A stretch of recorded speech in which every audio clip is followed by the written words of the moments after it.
కొంతమందికి జరుగుంటుంది. అరే వీడు హల్లెలూయా బ్యాచ్రా అన్నారు అనుకో. ఇప్పుడు చెప్పండి నాకు, వీడు హల్లెలూయా బ్యాచ్ అనేది పాజిటివ్గా తీసుకుంటావా, నెగిటివ్గా తీసుకుంటావా? అబద్ధం ఆడకుండా చెప్పు. మీలో చాలా మంది నెగిటివ్గా తీసుకుంటారు. కానీ యాక్చువల్గా దేవుడు ఏమన్నాడు తెలుసా? అరే నిన్ను గుర్తుపెట్టారు నాతో కనెక్షన్ ఉన్నవాడు అని.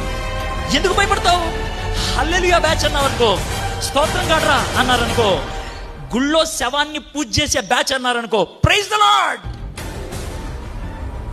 నన్ను గుర్తుపెట్టారు, నన్ను ఆయన సంబంధి అని గుర్తుపెట్టారు. సూపర్. ఆయనతో తిరుగునోడు అని గుర్తుపెట్టారు.